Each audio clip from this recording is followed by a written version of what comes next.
Welcome back, Carlos Guerrero, aka Carlos the Contractor, and today we're gonna do a reaction video about a property that seems like there's a lot of things went wrong, and let's see what they did to solve those problems. Let's get started. We knew going into it was risky because of the odd layout and the poor condition, but we were not prepared for the news that our contractor Jeff just hit us with. You got 5 different additions here. This one, permitted. You're good on. The back, This better be permitted. they pull permits on it. Okay. They never finalized it. They can get final. No. And the other 3 additions, we won't know until the inspector comes out. So what does that mean? We have to bring it up to today's code, which is electric, plumbing. You might as well rebuild it. How long till we find out? All right, so I think I have to comment on this because there's some stuff that is not planning out correctly. He mentioned that they have already bought the house, and now the contractor is telling them that there's additions that were done to the house without permits. Now, what happens is typically when you buy a house, there's something called title search that your attorney by law does before you buy the house. So I think they just did this for the show because I'm sure they bought the house knowing that this house had illegal additions done to the house, because that's what you do before you even buy the house. But let's just assume that happened. Now, one thing that you guys have to learn, if you're gonna be buying a house, whatever work was done before the house with permits, no permits, illegally, legally, you're basically taking the responsibility on that new property, and it does fall on you to fix and repair, and in this case, bring the house up to code and pull the right permits. So keep that in mind. Let's keep watching. After bringing the inspector out here, they're gonna have to actually see the house, and then we'll go from there and see what we have to do. I mean, so most likely is the process. You have to do the plans, you submit the plans to the city, they give you a permit, and then you just basically do whatever the plans say. It's just another process of putting a permit. Maybe, you know, they don't usually pull permits in California, but here in Miami, you have to pull permits. We had to wait several weeks for the city inspector to get all the permits in place.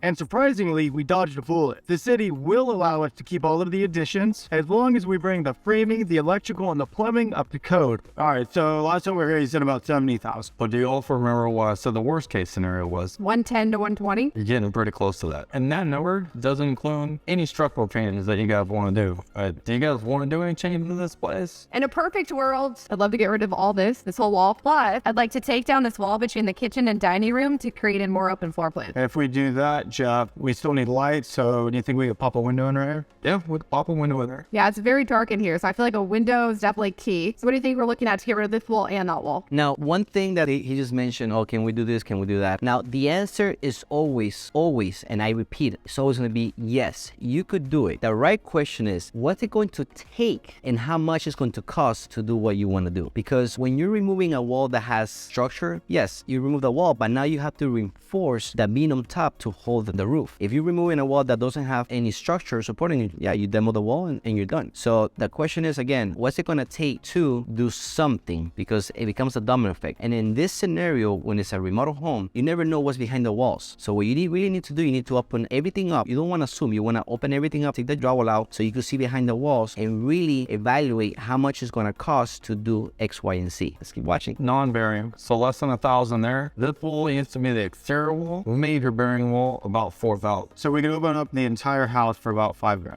How about that? Let's say they want a huge kitchen. Yes, so get rid of the walls, come back, regroup. Yes. By removing the walls around the kitchen, we created a modern floor plan and a great room. Guys, and if you're gonna get into a remodel this big, you have to open up the walls. You have to reconfigure the layout. You know, it's not gonna cost you that much more to basically do the stuff. Like another $5,000-$10,000 in a $100,000 project is worth it, because you're gonna be creating a new layout that flows better, that looks better, that feels better. So definitely you have to open up the walls. No question about it. Jeff? Oh, Matt here, Christina. Hey. What's going on? Oh my gosh, looks so much better there with that fireplace gone. Oh yeah, it does. It looks good. Okay, honestly, it's crazy what a difference it made taking on this fireplace. It's so big in here now. If you remember this wall that we were talking about before, we didn't think it was load bearing, but it turns out that it is. What changed? You can see the peak of the roof. What changed is that he assumed before taking the drywall out and really looking. You can't assume these things. If you're gonna assume, that's what happens. You have to take the drywall out and really take a look to see what it is behind the walls. Right here on this wall. Right. So we thought that this was a load bearing wall. Right. However, this house has been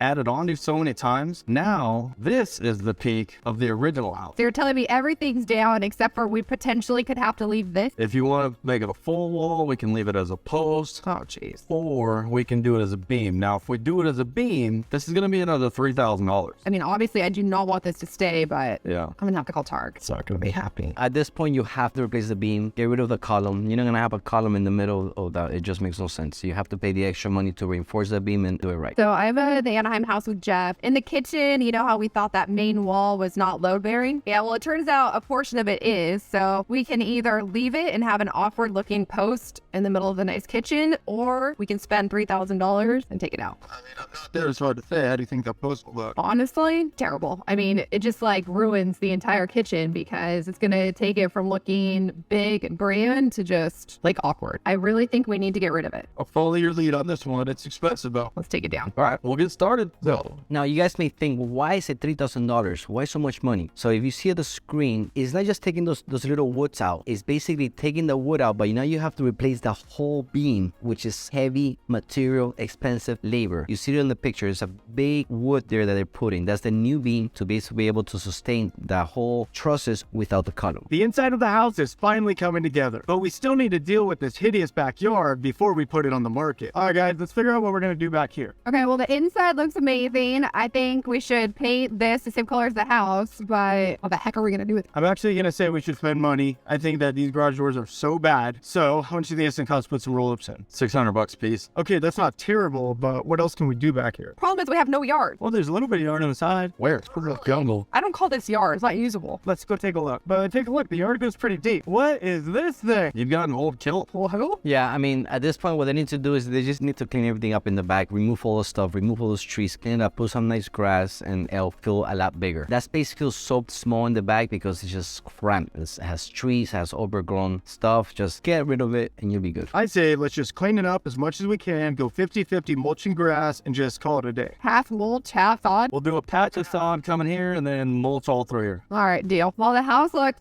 so nice. Christina and I are nearing the finish line on this 4-bedroom flip in Anaheim, California. We've completely transformed the house. I must say this house has some curb appeal now. And it's actually nice. Actually looks like a living room. Looks really nice. That fireplace was huge. It was. See, now it can be staged as a formal living room. You know what I like? We removed all those walls, so right when you walk in, you see this room, you see the kitchen, you see the far room, you see the dining room. Actually, it looks like a huge house now. This is an extremely open floor plan. That backsplash looks awesome. Well, we still have the giant garage, but we have a nice yard. And what, the garages don't look that bad. The new garage doors look good, the paint looks good, and what was that thing called? See now how big everything looks? All they had to do was clear up all the trash, all the garbage, put grass, and boom, beautiful. Great job. Oh, the kiln? Yeah, kiln's gone. We actually have a cute little sitting area now. It definitely looks so much better. Well, guys, there you have it. Even professionals go through prices. They go to over budget. They go through delays. But this is just part of the beast. It's part of remodeling your house. You're going to find surprises. But at the end, it's worth it. If you follow the right process,